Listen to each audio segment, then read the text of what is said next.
Hello everyone, this is Sakshi Vishnoi. Welcome to social school. तो इस video में हम लोग जो हमारी क्लास 11th इकोनॉमिक्स है उसमें जो हमारी बुक है माइक्रो इकोनॉमिक्स, उसका जो चैप्टर नंबर 4 है that is theory of the firm under perfect competition, उसके फुल चैप्टर एक्सप्लेनेशन का पार्ट 3 देखने वाले हैं। इसके पहले हम लोग 2 पार्ट्स कंप्लीट कर चुके हैं एंड आई होप सो कि आपने वो दोनों पार्ट्स देख लिए हैं और अपना उतना जो चैप्टर है वो कंप्लीट कर लिया है। इसके पहले जो हम लोगों ने इस चैप्टर के जो पार्ट्स देखे थे उसमें हम लोगों ने रेवेन्यू के बारे में पढ़ा था, देन जो है प्रॉफिट के बारे में पढ़ा था एंड प्रोड्यूसर्स इक्विलिब्रियम के बारे में हम लोगों ने समझा था। नाउ इस पर्टिकुलर पार्ट में हम लोग सप्लाई को पढ़ने वाले हैं। हमने कंज्यूमर बिहेवियर के अंदर जैसे डिमांड पढ़ा था वैसे ही जब हम प्रोड्यूसर की बात कर रहे हैं तो प्रोड्यूसर में एक इंपॉर्टेंट कंसेप्ट आ जाता है दैट इज सप्लाई। तो सप्लाई से रिलेटेड जो वेरियस चीजें हैं, जो लॉ ऑफ सप्लाई है, क्या रीजंस है for law of supply, what are the exceptions to it, इन सारी चीजों को जो है हम लोग पढ़ने वाले हैं। स्टार्ट करते हैं with the meaning of the supply. So, supply refers to quantity of a commodity that a firm is willing and able to offer for sale at a given price during a given period of time. देखो, अब इस particular definition को हमें relate करना है with the definition of demand. ये चीज हम लोग शुरू से करते हुए आए हैं कि प्रीवियस चैप्टर में कुछ पढ़ लिया है, उसी को जो है रिलेट करके हम आगे के भी जो है चीजें देखते हैं, राइट। डिमांड क्या होती है स्टूडेंट्स? आई होप सो अभी तक आप लोगों को याद हो चुका है डिमांड क्या होती है, ठीक है। तो डिमांड वो particular quantity of a commodity है जो कि एक कंज्यूमर बाय करना चाहता है, ठीक है। तो मतलब मैं क्या बोल सकती हूँ यहाँ पर कि he wants to buy, alright, wants to buy, also he or she is able to buy it, all right। want आया यहाँ पर ability भी आई है, ठीक है। इसके बाद में और कुछ टर्म्स वहां पर हम लोगों ने देखे थे, that is given price पर, and एक टाइम पीरियड भी जो है उसकी भी हम लोगों ने बात की थी, राइट। ये कुछ 4 चीजें हैं जो कि हम लोग डिमांड के अंदर देखते हैं। सेम चीज आप देखोगे सप्लाई की भी जो डेफिनेशन है उसमें। सबसे पहले आ जाओ willing to, willing and able to, ठीक है। अब बस इतना डिफरेंस होगा कि डिमांड में हम लोग बाय कर रहे हैं, सप्लाई में क्या किया जाएगा, सेल के लिए ऑफर किया जाएगा, ठीक है, कि हाँ इतना जो है एक प्रोड्यूसर को सेल आउट करना है, ऑलराइट। तो यहाँ पर क्या आया, ये आया विलिंग, फिर उसके बाद में एबिलिटी होनी चाहिए to able to offer for sale at a given price, price given है, ऑल्सो टाइम पीरियड की जो है हम लोगों ने बात की है। तो अगर देखा जाए तो डेफिनेशंस जो है वो सेम ही बात कर रही है। डिफरेंस कहाँ आया है, यहाँ पर हम कमोडिटी को खरीदने की बात कर रहे हैं और सप्लाई में हम लोग कमोडिटी को बेचने की बात कर रहे हैं, ठीक है। So I guess this thing is clear to you कि सप्लाई क्या होता है। So the definition of supply highlights 4 essential elements, that is quantity of a commodity, willingness to sell, price of the commodity and period of time, ठीक है। यहाँ पर एक और चीज ऐड करिए, willingness and ability to sell, ठीक है। एबिलिटी जो है ना टर्म जरूर आना चाहिए, all right. So this is basically supply. Then supply जो है वो 2 टाइप से हो सकती है। फिर से डिमांड से रिलेट कर लेना, डिमांड जो है वो भी हम लोगों ने 2 टाइप में पढ़ी है। Demand can be individual demand और it can be market demand. Same goes to supply, supply can be individual supply और मार्केट सप्लाई। अब इंडिविजुअल सप्लाई क्या हो जाएगी कि एक प्रोड्यूसर कितना सेल आउट करना चाह रहा है, ठीक है, या कितना जो है क्वांटिटी ऑफ अ कमोडिटी को सप्लाई करना चाह रहा है। मार्केट में क्या आ जाएगा कि सारे जो प्रोड्यूसर्स हैं वो टोटल कितना जो है, कितनी क्वांटिटी ऑफ अ कमोडिटी जिसे वो सेल करना चाहते हैं, ठीक है। This is basically your individual or market supply. So refers to the quantity of a commodity that an individual firm is willing and able to offer for sale at a given price during a given period of time. And market में लिखें तो refers to a quantity of a commodity that all the producers, ठीक है, यहाँ पर जो है term आया हमारे पास में all and यहाँ पर हमने बोला an individual firm, ठीक है। So all the firms are willing to sell. All right, so this is your individual and market supply. Then उसके बाद में supply और stock, ये दोनों में क्या डिफरेंस है? स्टॉक बेसिकली क्या होता है? स्टॉक होता है कि आपके पास में कितनी क्वांटिटी ऑफ अ कमोडिटी है at a particular point of time, ठीक है, that is known as stock. कई बार ये होता है कि हम लोग जो है स्टॉक एंड सप्लाई को इंटरचेंजेबली यूज कर लेते हैं या फिर दोनों को जो है हम सेम समझ लेते हैं, ठीक है, लेकिन दोनों सेम नहीं होते हैं, दोनों में कुछ डिफरेंस होता है। सप्लाई और स्टॉक दोनों का जो मतलब है उसमें कुछ डिफरेंस है, तो वो क्या है? So stock refers to total quantity of a particular commodity that is available with the firm at a particular point of time, and supply is that part of stock which a producer is willing to bring in the market for sale, ठीक है। तो stock is basically कि वो पूरा जो है quantity of a commodity जो कि एक प्रोड्यूसर के पास में है, ऑलराइट, रखा हुआ है उसके पास में। और सप्लाई क्या होता है? सप्लाई होता है कि आपकी कितनी विलिंगनेस है। तो जैसे कि मान लो एक प्रोड्यूसर के पास में 100 यूनिट्स रखे हैं किसी भी पर्टिकुलर कमोडिटी के, और वो इन 100 यूनिट्स में से चाह रहा है कि वो 10 यूनिट्स को क्या कर दे? सेल आउट कर दे, ठीक है। एट प्रेजेंट वो सिर्फ 10 यूनिट्स को सेल आउट करना चाहता है, बाकी के 90 यूनिट्स वो अपने पास में स्टॉक में ही रखना चाहता है। तो अब ऐसे केस में स्टॉक क्या है? स्टॉक है ये आपका 100 यूनिट्स, ठीक है, अभी 100 यूनिट स्टॉक है, और सप्लाई कितनी होगी? सप्लाई होगी आपकी 10 यूनिट्स की। अब मान लो कि ये 10 यूनिट्स जो है वो स्टॉक में से हटा दिए जाए, मतलब कि वो सप्लाई के लिए जो है आपके इस स्टॉक में जहां पर सारे सामान रखे थे गोडाउन में, वहां से ये 10 यूनिट्स को निकाल दिया और मार्केट में ले गए हैं, तो फिर अब जो है वो हमारा स्टॉक नहीं है, ठीक है, मतलब कि इस प्रोड्यूसर का स्टॉक नहीं रहेगा। अब इसका स्टॉक कितना हो गया? 90 हो गया है, एंड जो इसका सप्लाई है दैट इज 10 यूनिट्स का, alright. So this is the difference between stock and supply, ठीक है।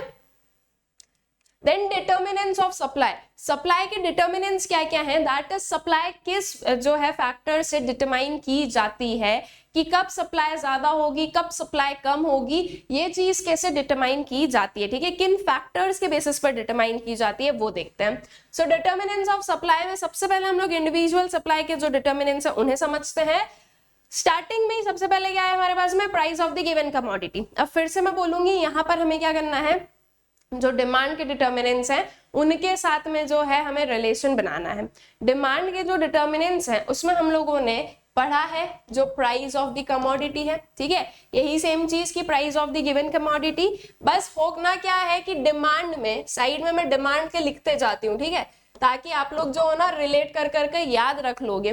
डिमांड में क्या होता है? जब प्राइस बढ़ता है तो डिमांड कम हो जाती है, एंड अगर प्राइस कम होता है तो डिमांड क्या हो जाती है? इंक्रीज हो जाती है।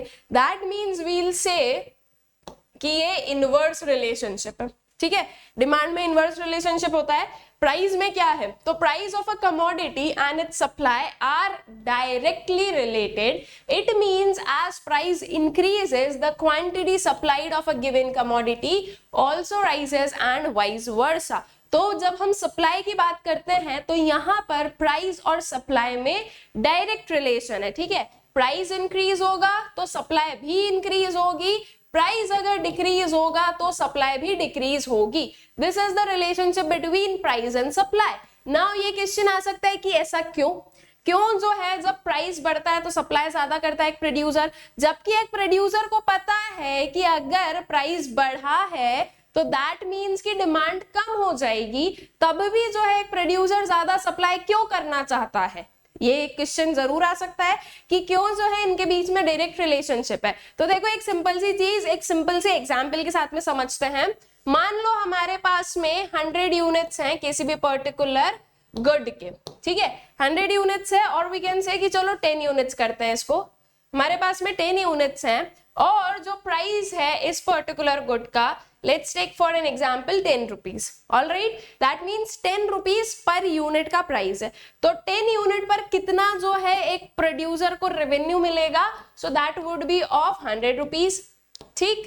देन उसके बाद में अभी भी सेम हम मानते हैं कि 10 यूनिट्स ही हमारे पास में, एंड अब जो प्राइस है वो इंक्रीज हो गया है 12 पर, ठीक है। तो अब एक प्रोड्यूसर कितना रेवेन्यू जनरेट कर पाएगा? 120 रुपीज का प्रॉफिट हुआ।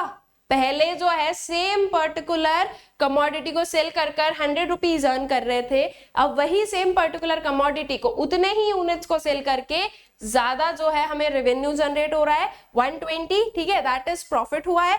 तो ऐसे केस में एक प्रोड्यूसर या एक सप्लायर क्या सोचेगा कि वो और गुड्स को सप्लाई कर दे, ठीक है। यहाँ पर वो 10 यूनिट की जगह पर जो है मान लो कि वो बोल दे कि हम 20 यूनिट को सप्लाई कर दें, तो 20 यूनिट पर उसको और ज्यादा क्या मिलेगा, और ज्यादा जो है वो प्रॉफिट अर्न कर पाएगा। तो जब प्राइसेस बढ़ते हैं तो जो ये प्राइसेस जो बढ़ना है, दिस इज प्रॉफिटेबल फॉर हुम, this is profitable for a supplier.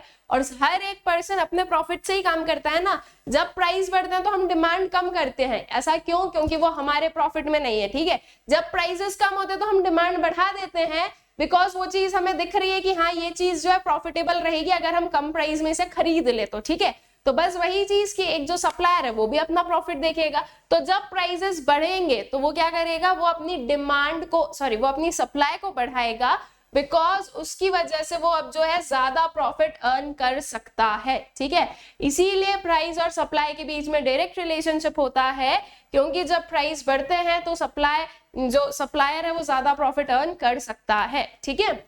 Then उसके बाद में prices of other goods. Prices of other goods हम लोगों ने अपनी डिमांड में भी पढ़ा है, डिमांड में भी देखा था कि रिलेटेड गुड्स होते हैं, कौन कौन से गुड्स होते हैं, वो आपके कॉम्प्लीमेंट्री गुड्स एंड सब्स्टिट्यूट्स होते हैं। सेम वे में हम लोग यहाँ पर सप्लाई में भी देखेंगे वही सेम रिलेटेड गुड्स को। अब किस में क्या चेंज होने की वजह से कौन से पर्टिकुलर गुड पर क्या चेंज होता है उस चीज को देखते हैं। So prices of other goods. So as resources of alternative uses, the quantity supplied of a commodity depends not only its own price, but also on the prices of other commodities. Increases in the price of the other goods make them more profitable in comparison to the given commodity. As a result, the firm shifts its limited resources from production of the given commodity to the production of other goods. ठीक है। अब इसका मतलब क्या समझ में आया ये देखते हैं। अब यहाँ पर जो है ना थोड़ा सा कंफ्यूजिंग वाली लैंग्वेज लिखी है, लेकिन इसको थोड़ा हम क्या करते हैं, इसको थोड़ा हम ईज आउट करते हैं कि ये क्या लिखा गया है। यहाँ पर देखो क्या बोला गया है कि अगर जो है अदर गुड्स की प्राइसेस में इंक्रीज होता है तो ये जो है वो अदर गुड्स को ज्यादा प्रॉफिटेबल बना देती है in comparison to the given commodity. Let's take for an example, एक गुड है ए, एक गुड है हमारे पास में क्या बी, ठीक है। ए और बी दो गुड्स हो गए। अब मान लो ए गुड्स जो है उसका price in the market 10 rupees है, मान लेते हैं कि बी गुड का भी प्राइस जो है 10 रुपीज ही है। लेकिन हम लोग ये देख रहे हैं कि जो ए गुड है वो महंगा हो गया है, ठीक है। दैट मीन्स अब जो है ये 15 रुपीज का मिलने लगा है। ऑल राइट, तो ये जो आपकी गिवन कमोडिटी थी, ये जो बी है उसे हम गिवन कमोडिटी या गिवन गुड मान रहे हैं। तो यहाँ पर एक प्रोड्यूसर को दिख रहा है कि अगर वो बी का प्रोडक्शन करेगा तो उसे कम प्रॉफिट जो है वो अर्न करेगा एज कंपेयर्ड कि अगर वो ए का प्रोडक्शन करे, क्योंकि जिस चीज का ज्यादा प्रोडक्शन होगा वो उसे सप्लाई भी करेगा। तो यहाँ पर जो प्रोड्यूसर है वो क्या करेगा, वो इसकी जो सप्लाई है वो कम करेगा। इन शॉर्ट इसका प्रोडक्शन कम करेगा तो सप्लाई अपने आप कम होगी और वो जो पर्सन है वो यहाँ पर ए गुड के प्रोडक्शन में लग जाएगा। अब ऐसा क्यों करना पड़ा, ये भी तो हो सकता था कि वो ए को भी प्रोड्यूस करे और बी को भी प्रोड्यूस करता चले, ये क्यों नहीं देखा हमने कि वो दोनों का ही प्रोडक्शन कर रहा है। तो जल्दी से जो है चैप्टर 1 पर चले जाओ। चैप्टर 1 में हम लोगों ने पढ़ा है कि जो हमारे पास में रिसोर्सेस होते हैं वो कैसे होते हैं, स्केयर होते हैं और उनके अल्टरनेटिव यूजेस भी होते हैं, ठीक है। तो क्योंकि अल्टरनेटिव यूजेस हैं, कोई एक रिसोर्स है जो कि ए और बी दोनों के प्रोडक्शन में लग रहा है, लेकिन ए से प्रॉफिट ज्यादा मिलेगा एज कंपेयर टू बी, तो एक पर्सन उस पर्टिकुलर रिसोर्स को जो कि स्केयर है उसे ए के लिए प्रोडक्शन में यूज करेगा और बी में प्रोडक्शन में नहीं यूज कर रहा है, ठीक है, क्योंकि ए से जो है वो ज्यादा प्रॉफिट अर्न कर पा रहा है। ऑल राइट, तो अल्टरनेटिव यूजेस है, इसलिए जो है एक सप्लायर क्या सोचेगा कि कहां पर जो है उसे अपना प्रोडक्शन शिफ्ट करना है, और प्रोडक्शन को हम कहां से लिंक करेंगे, सप्लाई से। जिस चीज का प्रोडक्शन होगा वही अल्टीमेटली सप्लाई की जाएगी, ठीक है। सो this is the prices of related goods. तो इफ इन केस अगर मान लो कोई भी एक अदर गुड है उसका प्राइस बढ़ता है, ठीक है, अगर अदर गुड दैट इज जो ए है उसका अगर प्राइस बढ़ता है तो जो B that is given commodity है उसकी सप्लाई कम हो जाएगी, ठीक है। अगर ए बी में कंफ्यूजन हो रहा है तो हम जो है कोई लाइक रियल लाइफ एग्जांपल्स भी ले सकते हैं, जैसे कि मान लो यहां पर हम ले लेते हैं खीर एंड यहां पर हम ले लेते हैं कर्ड। ठीक है, दोनों जो है मिल्क प्रोडक्ट्स हैं। ऑल राइट, अब आपके पास में कुछ मान लो कि 2 लीटर्स ऑफ मिल्क है, और तो उसको आप या तो कर्ड बनाने में यूज कर लो या खीर बनाने में यूज कर लो, ठीक है, दोनों में करोगे तो फिर ठीक है, इट्स फाइन कि आपने बोला 1 लीटर की ये कर दो, 1 लीटर की ये कर दो। लेकिन अगर वही चीज आप देखो कि अगर आप 2 लीटर्स की खीर बनाओगे तो आपको ज्यादा प्रॉफिट होगा एज कंपेयर कि आप 1 लीटर डिस्ट्रीब्यूट करो, ठीक है। तो बिकॉज हमारे रिसोर्सेज स्केयर है और क्या है, अल्टरनेटिव यूजेस हैं, इसलिए हमने क्या बोला कि कर्ड का जो है प्रोडक्शन कम कर दो। यहाँ पर जो है कर्ड का प्रोडक्शन कम कर दो ताकि हम क्या कर सके, इसका प्रोडक्शन बढ़ा सके। खीर का प्रोडक्शन बढ़ेगा तो अल्टीमेटली जो सप्लाई है वो भी इंक्रीज हो जाएगी। All right, so this is the concept of prices of other goods, ठीक है।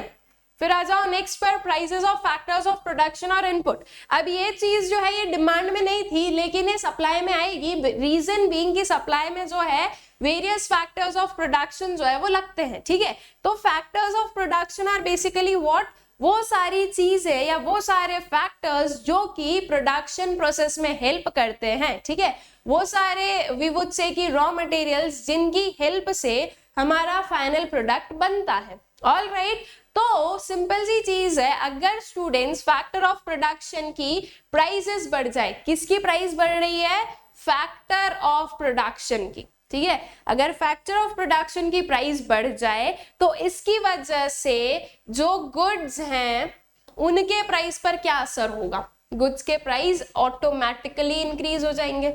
फॉर एन एग्जाम्पल, मान लो फैक्टर ऑफ प्रोडक्शन में हम एक फैक्टर लेते हैं लेबर, ठीक है। मान लो पहले जो है लेबर 100 रुपीज में अवेलेबल थी एंड अब जो है लेबर 150 रुपीज में अवेलेबल है, तो प्राइस बढ़ी 50 से। मान लो कि पहले ये जो गुड है ये मतलब कि एक जो प्रोड्यूसर है वो 200 रुपीज में सेल कर रहा था, लेकिन जब प्राइस बढ़ी फैक्टर ऑफ प्रोडक्शन की, दैट इज लेबर की, तो अब 150 हो गई है प्राइस, किसकी, लेबर की। ये मान लो एक ही पर्टिकुलर हमारे पास में फैक्टर ऑफ प्रोडक्शन है, इसी के थ्रू हमारा जो है सारा चीज मतलब कि सारा प्रोडक्शन वगैरह हो रहा है। अगर हम कंपेयर करें पहले वाले, ये 100 रुपीज, ये 200 रुपीज, प्रॉफिट कितना निकल रहा है, प्रॉफिट निकल रहा है 100 रुपीज का, ठीक है। लेकिन जो सेकेंड वाली सिचुएशन है, ये 150 और अभी इसके प्राइस को सेम रखो तो 150 और 50, प्रॉफिट कितना आया, प्रॉफिट आया है 50 का। ऑब्वियसली यहाँ पर जो है हमने प्रॉफिट को फॉल होते हुए देखा है, और अगर प्रॉफिट फॉल होगा तो एक सप्लायर ज्यादा सप्लाई करेगा या कम सप्लाई करेगा, कम सप्लाई करेगा। ऑलराइट, मतलब प्रोड्यूसर से ही ले लो, जो प्रोड्यूसर है वो कम प्रोडक्शन करेगा, अल्टीमेटली सप्लाई भी कम किया जाएगा, ठीक है। अब अगर मान लो इस पर्सन को उतना ही जो है प्रॉफिट अर्न करना हो तो उसे क्या करना पड़ेगा, अपने जो गुड्स हैं उनकी प्राइसेस को बढ़ाना पड़ेगा। तो यहाँ पर जो है गुड्स की प्राइसेस इंक्रीज हो जाएगी, अल्टीमेटली फिर वही चीज की उतनी डिमांड नहीं होगी। अब आप यहाँ पर ये बोल सकते हो कि मैम जब प्राइसेस बढ़ रही है तो ज्यादा जो है सप्लाई किया जाएगा ना, तब हम डिमांड को क्यों देख रहे हैं जब अभी तक हमने डिमांड को नहीं देखा। तो ये कंफ्यूजन बिल्कुल हो सकता है। तो देखो उसका सिंपल सा रीजन यहाँ पर समझो कि ये जो प्राइस बढ़ रही है ये क्यों बढ़ रही है, बिकॉज फैक्टर्स ऑफ प्रोडक्शन की प्राइस बढ़ रही है। इसकी वजह से जो प्रोड्यूसर है वो कोई एक्स्ट्रा प्रॉफिट नहीं जनरेट कर रहा है, ठीक है, इसलिए जो है ये चीज प्रॉफिटेबल नहीं लगेगी एक प्रोड्यूसर को। ऑल राइट, तो वो प्रोडक्शन कम करेगा, इन शॉर्ट वो जो है सप्लाई कम करेगा। तो अगर फैक्टर्स ऑफ प्रोडक्शन की प्राइसेस बढ़ती है तो इसकी वजह से जो सप्लाई है वो क्या होगी, कम होगी।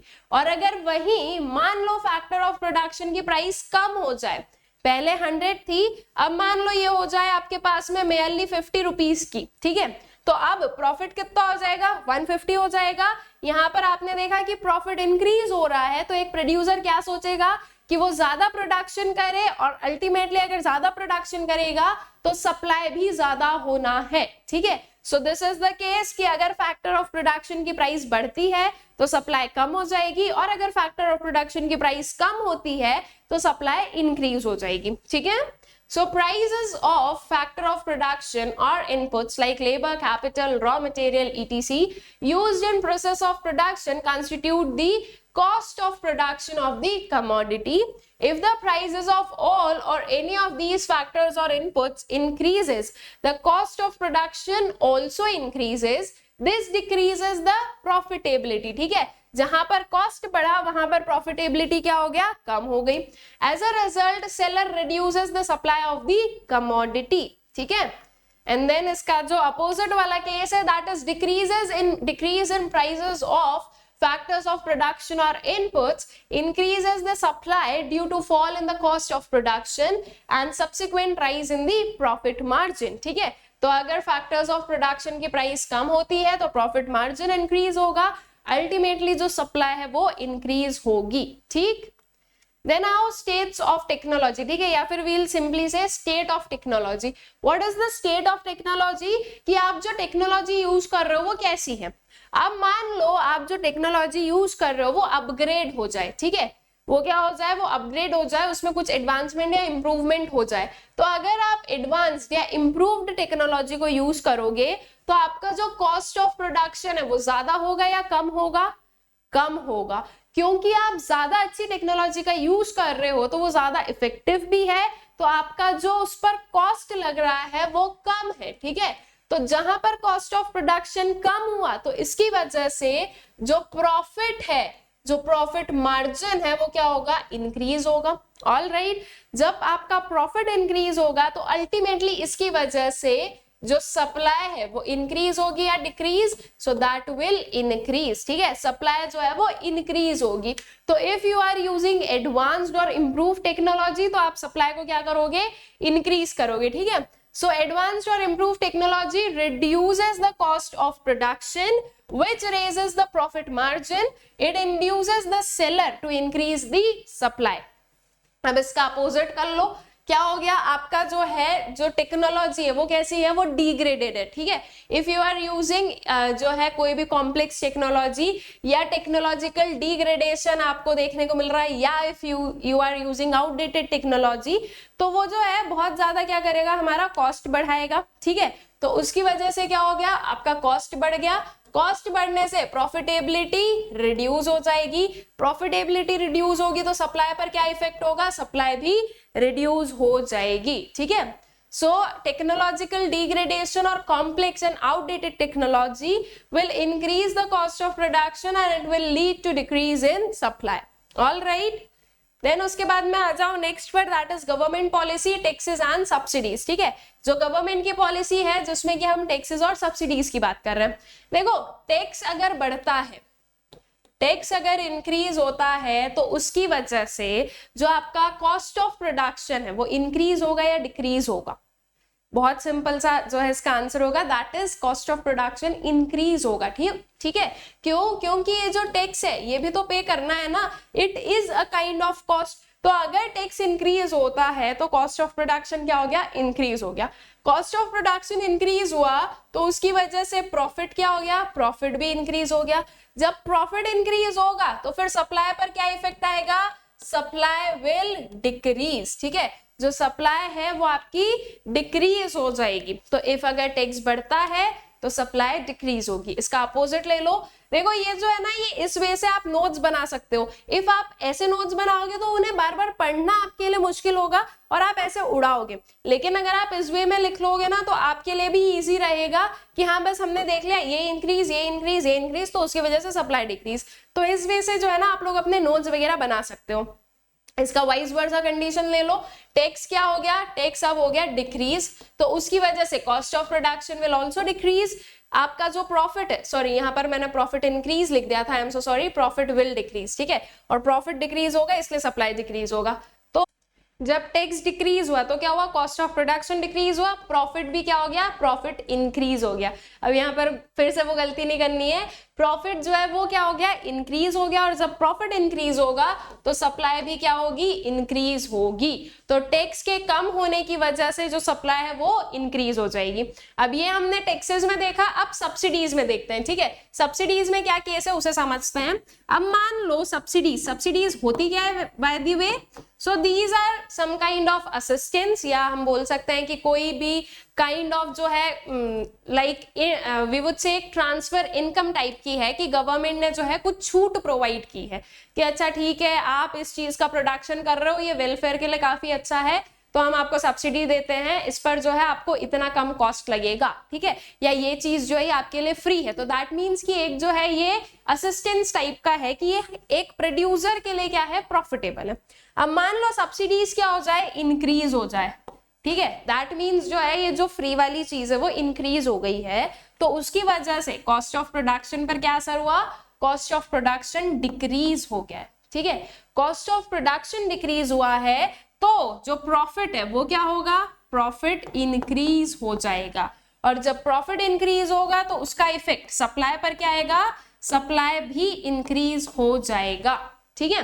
अब इसका अपोजिट ले लो, सब्सिडीज डिक्रीज हो गई है तो मतलब कि अब हमारा खर्चा ज्यादा लग रहा है, बिकॉज पहले सब्सिडीज थी अब नहीं है, तो अब क्या है, ये हमारे लिए प्रॉफिटेबल नहीं है, ठीक है। तो सब्सिडीज डिक्रीज हुई तो उसकी वजह से जो कॉस्ट ऑफ प्रोडक्शन है वो क्या हो गया, इंक्रीज हो गया, जो प्रॉफिट है दैट विल डिक्रीज, और जो सप्लाई है दैट विल आल्सो डिक्रीज। तो ये इफेक्ट होगा टैक्स एंड सब्सिडीज का, ठीक है। सो बस इसी चीज को यहाँ पर पढ़ लो, increase in taxes raises the cost of production and thus reduces the supply due to lower profit margin. On the other hand, tax concession increases supply as they make it more profitable for the firms to supply goods, ठीक है।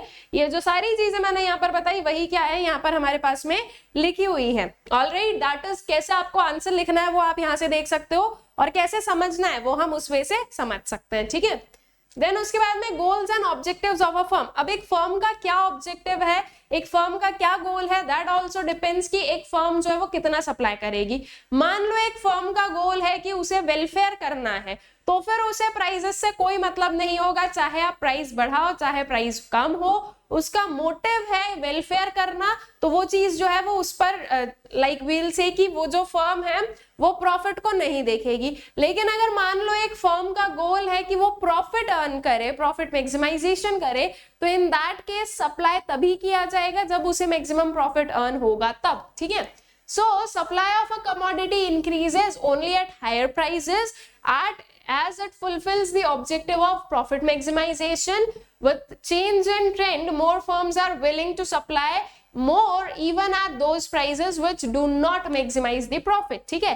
तो if solely profit maximization is the aim, तो जब prices बढ़ेंगे तब जो है supply किया जाएगा, लेकिन कुछ ट्रेंड्स चेंज हो रहे हैं एंड उसके हिसाब से हम लोग कहीं कुछ ये भी देखते हैं कि कुछ फर्म्स हैं जो कि ऐसे प्राइसेस पर भी जो है सप्लाई करना चाहती है गुड्स को जहां पर उन्हें बहुत ज्यादा प्रॉफिट अर्न नहीं हो रहा है। तो इन दैट केस वो जो मोटिव है वो अब प्रॉफिट से जाकर और जो है मतलब प्रॉफिट से हटकर सोशल वेलफेयर या फिर हम बोल सकते हैं सोशल जो है कनेक्शन बनाने पर चला गया है, ठीक है। सो उसकी वजह से कम प्रॉफिट मार्जिन पर भी जो है गुड्स वगैरह को सप्लाई किया जाता है। All right, so this is the goals and objectives of the firm. Then आते हैं डिटर्मिनेंट्स ऑफ मार्केट सप्लाई। अभी तक हमने जितने भी पढ़े दे वर डिटर्मिनेंट्स ऑफ इंडिविजुअल सप्लाई। जब हम डिटर्मिनेंट्स ऑफ मार्केट सप्लाई पढ़ते हैं तो आपको कुछ चीजें याद रखनी है, दैट इज अभी तक हम जितने भी डिटर्मिनेंट्स पढ़ के आए हैं वो सारे डिटर्मिनेंट्स आपके मार्केट सप्लाई के पार्ट होंगे, लेकिन अभी जो मार्केट सप्लाई के अंदर पढ़ेंगे हम लोग वो आपके इंडिविजुअल सप्लाई का पार्ट नहीं होंगे, ठीक है। तो अगर मान लो आपके पास में क्वेश्चन आता है कि आपको जो है मार्केट सप्लाई के डिटर्मिनेंट्स बताना है, तो ये नहीं कि सिर्फ ये जो 3-4 है वो बता दिए, इसके पहले जो थे वो भी इसी के डिटर्मिनेंट्स हैं। और अगर आप लोगों के पास में क्वेश्चन आता है कि इंडिविजुअल जो है सप्लाई के डिटर्मिनेंट्स बताओ, तो फिर आप इन्हें नहीं बताओगे, ठीक है। और अगर सिंपली क्वेश्चन आता है कि आपको जो है डिटर्मिनेंट्स ऑफ सप्लाई बताने हैं, तो फिर आप कुछ भी लिख सकते हो, इंडिविजुअल मार्केट कुछ भी जो है दोनों में से कुछ भी लिख सकते हो, ठीक है। देन कम सबसे पहले number of firms in the market. अब अगर मान लो नंबर ऑफ फर्म्स बढ़ जाए तो सप्लाई बढ़ जाएगी, बहुत ही नॉर्मल चीज है ये। नंबर ऑफ फर्म्स को कम कर दो, सप्लाई क्या हो जाएगी, कम हो जाएगी, ठीक है। तो बस वही चीज, when the number of firms in the industry increases, market supply also increases due to large number of producers producing that commodity and vice versa। यहां से यहां गए तो सप्लाई इंक्रीज हुई, मान लो यहां से यहां चले जाए तो सप्लाई डिक्रीज हो जाएगी, ठीक है।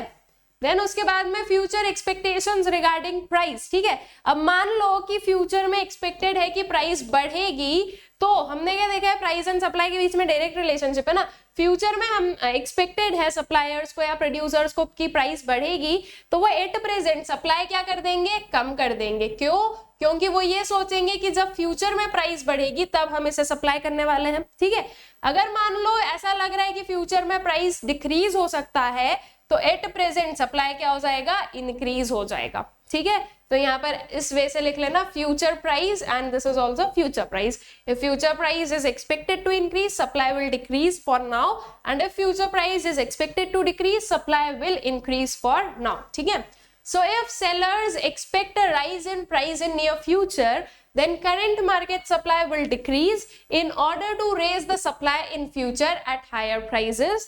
However, if the seller fear that the prices will fall in the future, then they will increase the present supply to avoid the losses in the future, ठीक है।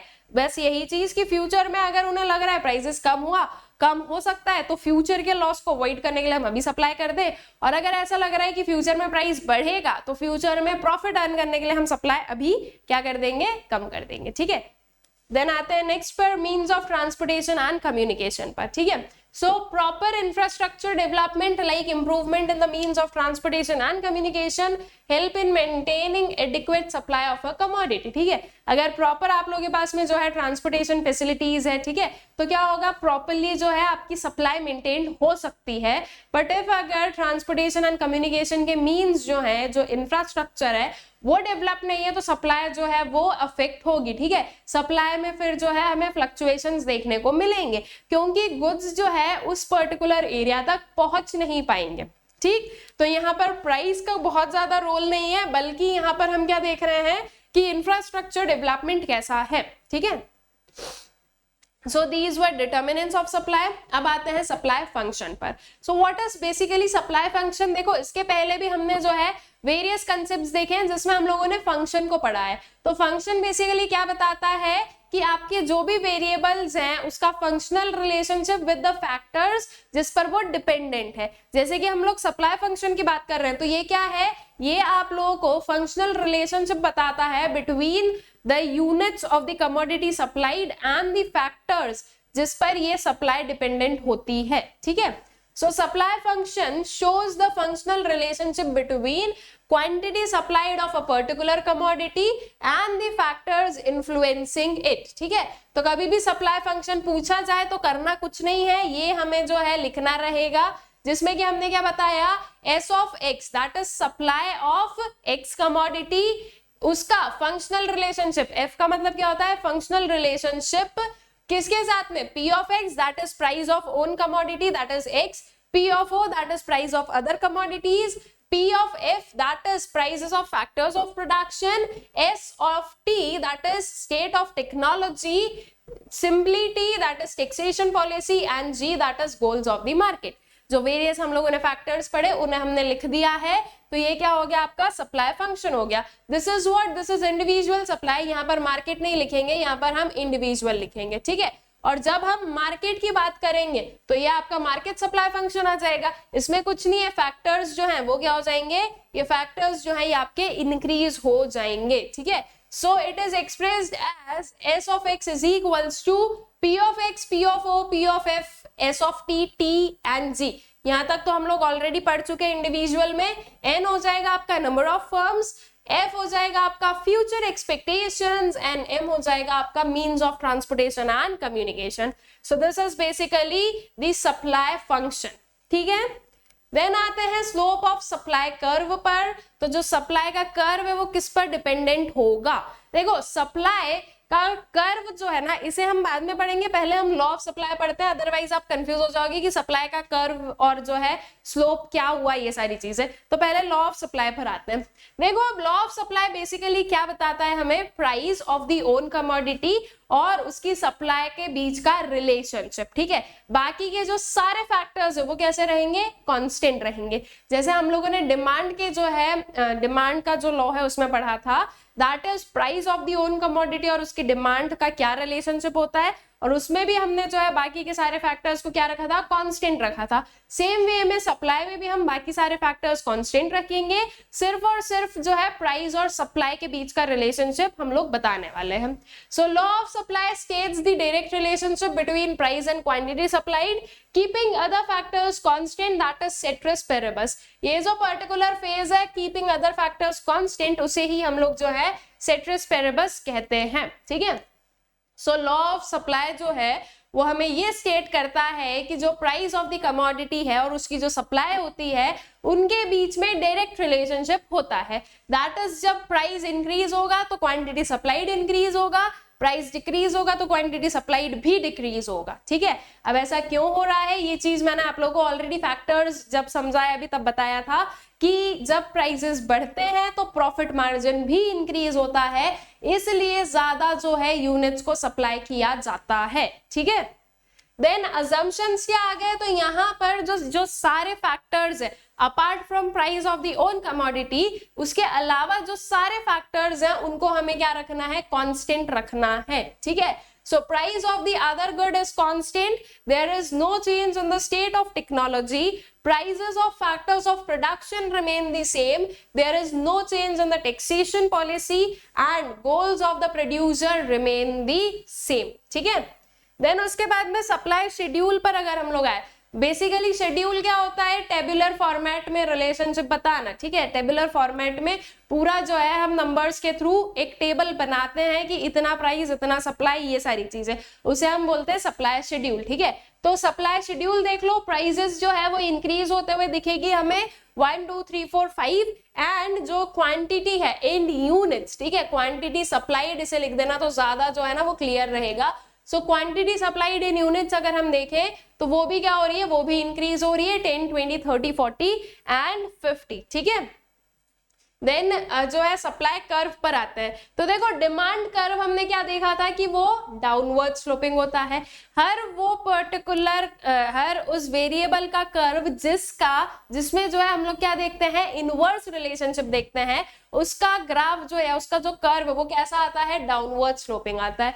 ये मैंने आप लोगों को हमेशा बताया है। और हर वो पर्टिकुलर वेरिएबल का कर्व जिसमें हम लोग डायरेक्ट रिलेशनशिप देखते हैं, उसमें जो आपका कर्व है वो ऐसा आएगा अपवर्ड स्लोपिंग, ठीक है। इस साइड से जो आपका कर्व जाएगा। अब देखो इसमें क्या केस हो रहा है ये समझते हैं।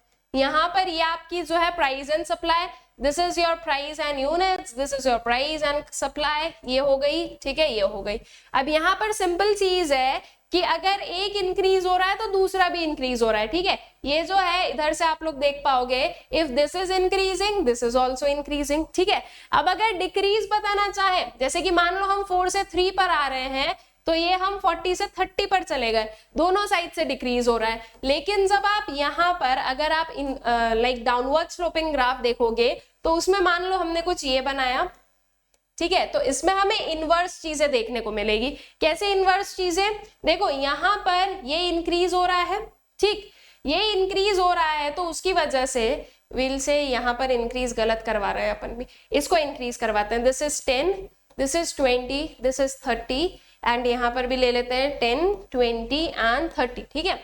ये हम 10 से 20 पर जा रहे हैं, तो इन दैट केस अगर हम लोग देखें तो ये है हम 20 से 10 पर आ रहे हैं। ऑल राइट, ये पर्टिकुलर केस आप लोगों को देखने को मिलेगा। हम 10 से 20 पर गए हैं तो यहाँ पर हम 20 से 10 पर जाएंगे।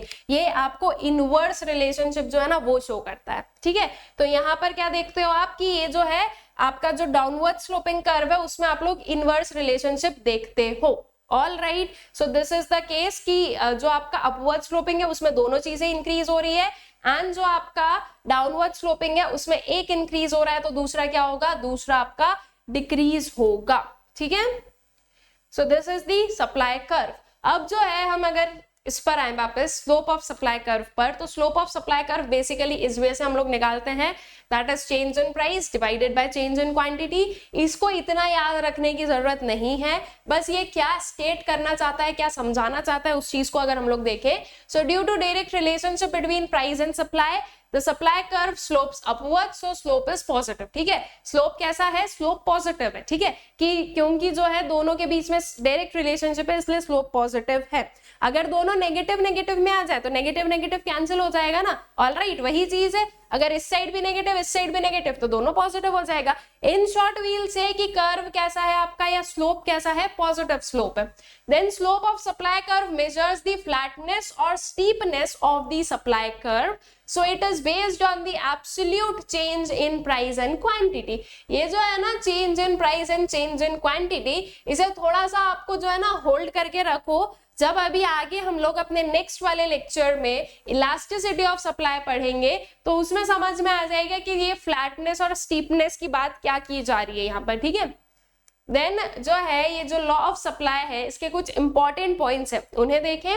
सो it states the positive relationship between price and quantity supplied assuming no change in other factors, ठीक है। अदर फैक्टर्स में क्या है, नो चेंज है, कांस्टेंट है वो, तो हम लोग अज्यूम कर रहे हैं कि there are no change in other factors, तो हम लोग क्या देख सकते हैं, एक पॉजिटिव रिलेशनशिप देख सकते हैं between price and quantity supplied, ठीक है। It is the qualitative statement as it indicates the direction of change in quantity supplied, but it does not indicate the magnitude of change, ठीक है। Same जो हमने law of supply में पढ़ा, sorry law of demand में पढ़ा था कि लॉ ऑफ डिमांड आपको मैग्नीट्यूड नहीं बताता है कि कितने से चेंज हुआ है, सिर्फ क्या बताता है, सिर्फ बताता है कि हाँ चेंज है, ठीक है। तो सेम वे में जो आपका लॉ ऑफ सप्लाई है वो भी एक सिर्फ और सिर्फ क्वालिटेटिव स्टेटमेंट है, दैट इज वो सिर्फ हमें ये बताती है कि किस डायरेक्शन में चेंज है, ठीक है।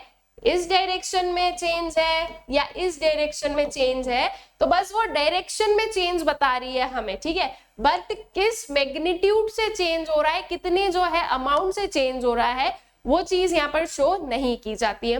It does not establish any proportional relationship between the change in price and the resultant change in quantity supply, ठीक है। कोई भी प्रोपोर्शनल चेंज नहीं है कि अच्छा 50% अगर प्राइस बढ़ रहा है तो उसकी वजह से क्वांटिटी सप्लाइड कितने से बढ़ेगी, ये ऐसा कोई प्रोपोर्शनल चेंज जो है वो डिफाइन नहीं किया जाता है। सिर्फ इतना बताया कि अच्छा प्राइस बढ़ रहा है तो सप्लाई भी बढ़ेगी, ठीक है।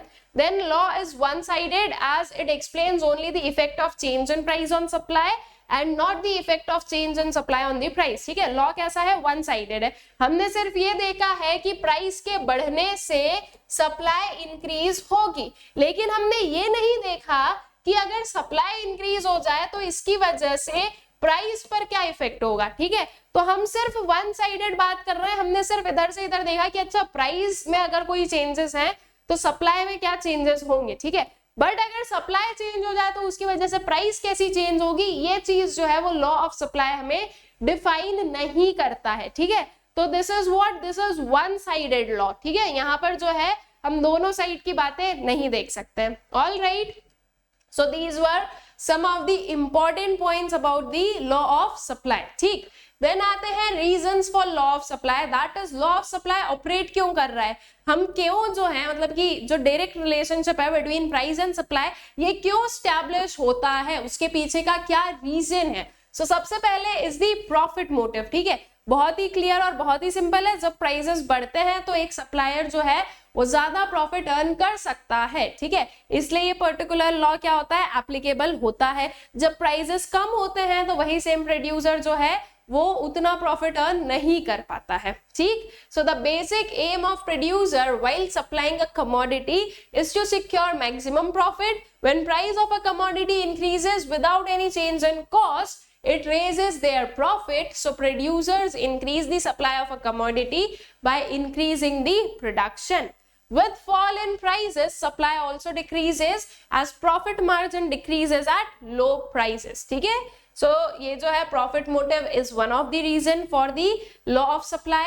Then उसके बाद में change in number of firms, अब अगर number of firms change हो जाएगी तो लॉ ऑफ सप्लाई क्या है, अपने आप जो है एप्लीकेबल हो जाएगा। जब जहां पर ज्यादा जो है प्रॉफिटेबिलिटी होती है वहां पर फर्म्स ज्यादा बढ़ जाती है, और अगर मान लो वही पर्टिकुलर इंडस्ट्री में हम लोग लॉस देखने लगे तो वहां से जो है फर्म्स निकलना भी स्टार्ट हो जाती है, ठीक है। So a rise in price induces the prospective producers to enter into the market to produce the given commodity so as to earn higher profit। ठीक है, वही चीज कि जब प्राइसेस राइज होता है तो वो एक जो है प्रोड्यूसर को जो है इंड्यूस करता है कि वो भी एंटर करे मार्केट में ताकि वो भी क्या कर सके, प्रॉफिट अर्न कर सके।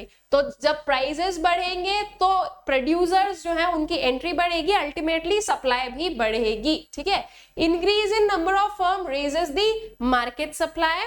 As the price starts falling, some firms which do not expect to earn any profit at a low price either stop the production or reduce it. It reduces the supply of the given commodity as the number of firms in the market decreases। ठीक है, जब prices कम होते हैं तो वो सारे producers जिन्हें लगता है कि वो कम प्राइसेस पर जो है प्रॉफिट नहीं अर्न कर पाएंगे, कुछ भी प्रॉफिट अर्न नहीं कर पाएंगे, या हो सकता है लॉस जो है उन्हें इनकर करना पड़े, तो वो ऐसे केस में अपने जो है सप्लाई को और वीकेंड से अपना जो प्रोडक्शन है उसे रोक देते हैं या फिर कम कर देते हैं। तो अल्टीमेटली सप्लाई जो है वो क्या हो जाती है, कम हो जाती है। ठीक है, then change in stock. So when the price of the good increases, the sellers are ready to supply more goods from their stock, and at a relatively lower price, the producers do not release big quantities from their stock. They start increasing their inventories with a view that price may rise in near future। ठीक है, तो जो है change in stock जो है वो भी एक रीजन, दैट इज जब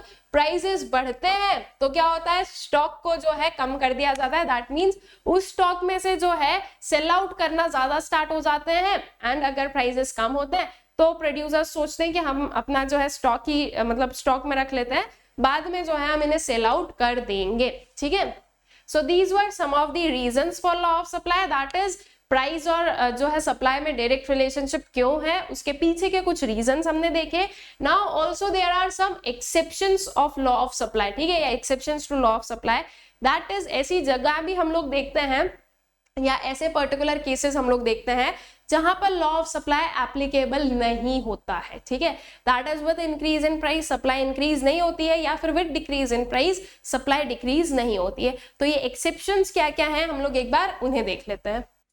तो देखो, अगर मान लो फ्यूचर एक्सपेक्टेशंस में हम लोग क्या लेंगे कि अगर मान लो कि एक प्रोड्यूसर को लग रहा है कि इन फ्यूचर प्राइसेस कम हो सकते हैं, ठीक है, तो वो अभी क्या करेगा, अभी वो ज्यादा सप्लाई करने लगेगा। ऑलराइट, ऑल्दो प्राइसेस हो सकता है कम हो रहे हैं एंड वो एक्सपेक्ट कर रहे हैं कि फ्यूचर में और कम चले जाएंगे, तो जो प्रोड्यूसर है वो क्या सोचेगा कि बाद में ज्यादा लॉस जो है वो इनकर करना पड़ेगा, उससे अच्छा है कि अभी हम लोग कम प्रॉफिट या नो प्रॉफिट नो लॉस वाली सिचुएशन में जो है ना गुड्स वगैरह को सेल आउट कर दे। तो यहाँ पर जो लॉ ऑफ सप्लाई है वो एप्लीकेबल नहीं हुआ।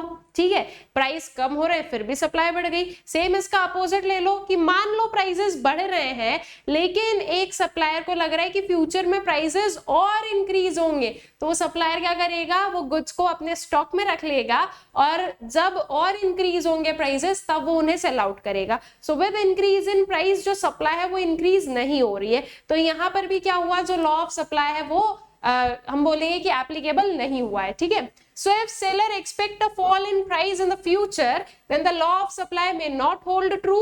In this situation, the sellers will be willing to sell more even at the lower price. If they expect the price to rise in future, they would reduce the supply of the commodity in order to supply the commodity later at the higher price. ठीक है, तो ये चीजें जो है ये हो सकती है।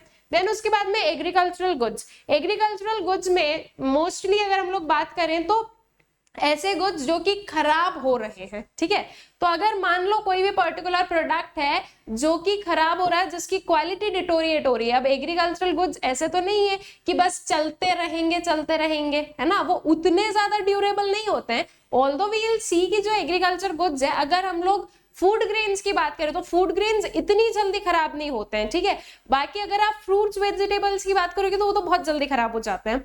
तो एग्रीकल्चरल गुड्स वगैरह में भी ये थोड़े हम बोलेंगे कि दे आर काइंड की हो सकता है कि अगर मान लो एक पर्सन के पास में, एक फार्मर के पास में उन गुड्स को या वो जो प्रोड्यूस है उसे स्टोर करने की अगर जगह नहीं है तो वो क्या करेंगे, वो उन्हें सेल आउट करेंगे। रीजन बीइंग कि अगर बाहर रखे गए ये सारे फूड ग्रेन्स वगैरह जो है, अगर इन्हें बाहर रखा गया तो वो खराब हो जाएंगे, और खराब होने के बाद में जितना वो अभी वी वुड से कि जितना वो अभी रेवेन्यू जनरेट कर सकते हैं उतना भी नहीं कर पाएंगे, ठीक है। इसलिए जो है एग्रीकल्चरल गुड्स पर भी आपका जो लॉ ऑफ सप्लाई है वो एप्लीकेबल नहीं होता है।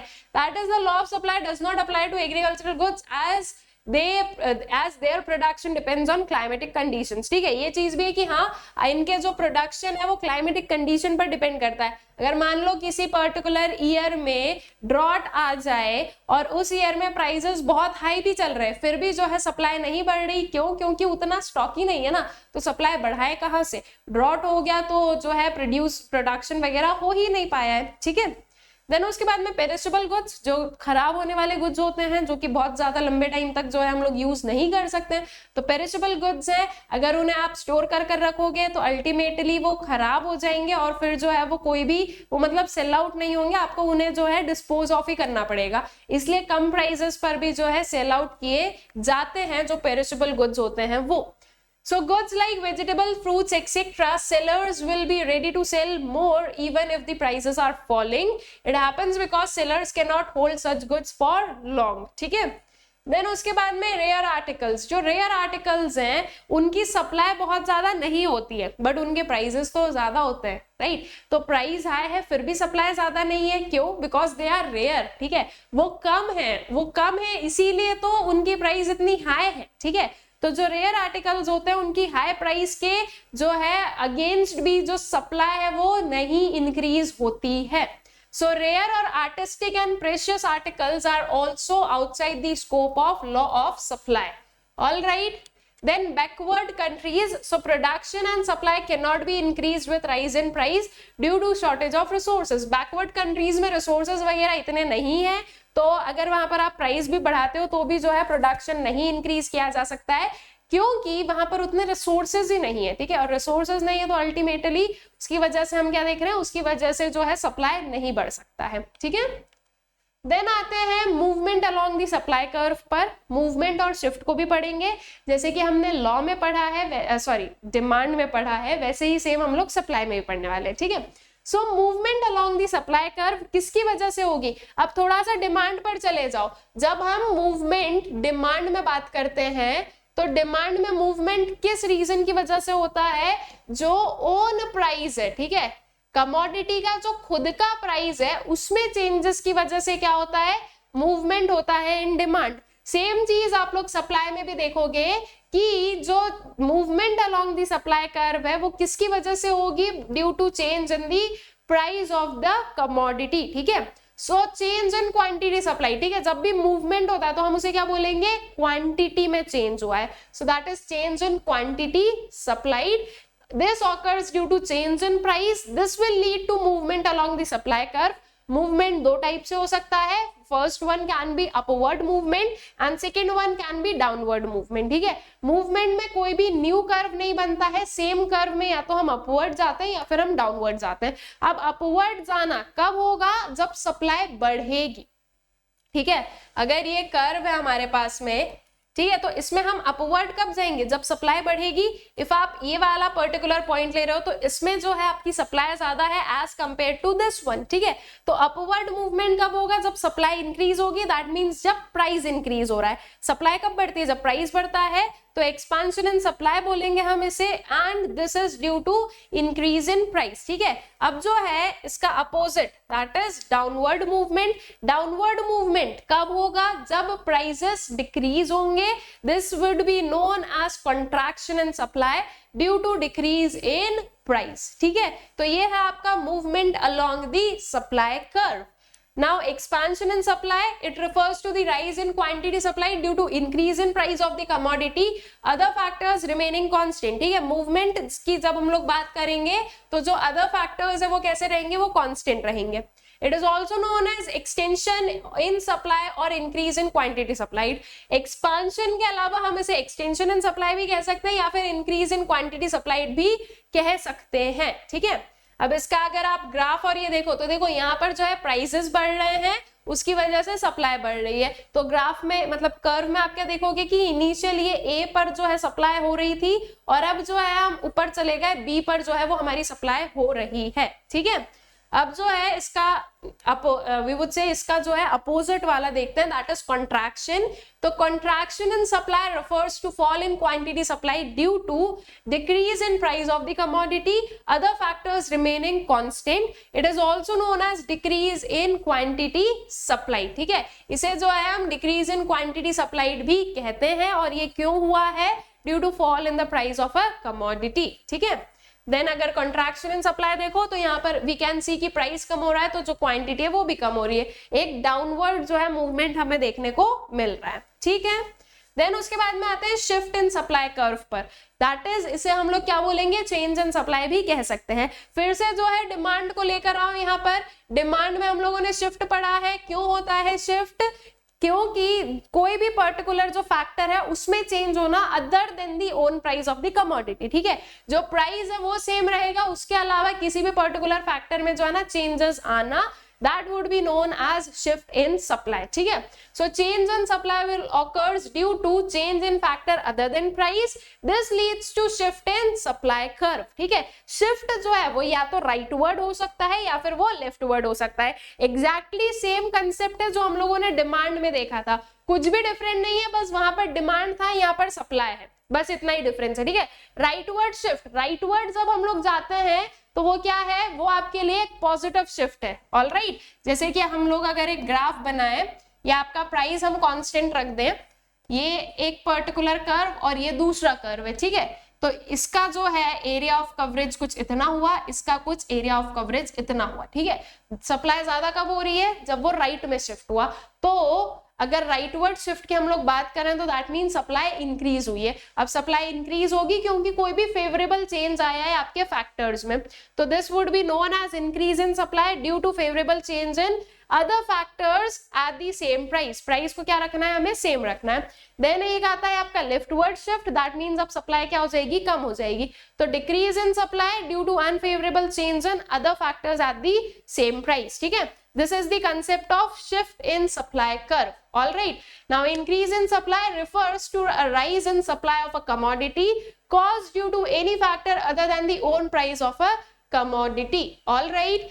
अगर देखें तो यहाँ पर जो प्राइस है वो कैसा है, वो सेम है। जो आपकी क्वांटिटी सप्लाइड है वो इंक्रीज हो रही है, ठीक है, 100 से 150। तो यहाँ पर वी कैन सी कि प्राइस जो है वो सेम रहेगा, ऑलराइट। यहाँ पर हमने एक हॉरिजॉन्टल लाइन बना दी कि प्राइस सेम है, सिर्फ और सिर्फ आपका सप्लाई कर्व शिफ्ट हो रहा है, वो जो है राइटवर्ड शिफ्ट हो गया है, ठीक है, जब हम इंक्रीज इन सप्लाई की बात करते हैं। देन आते हैं डिक्रीज इन सप्लाई पर। तो decrease in supply refers to a fall in the supply of a commodity caused due to any factor other than own price of the commodity, ठीक है। खुद की जो प्राइस है उसके अलावा अगर कोई भी चेंजेस हुआ है, फेवरेबल नहीं हुआ है अब यहाँ पर, ठीक है, यहाँ पर सप्लाई फॉल हुई है, ठीक है।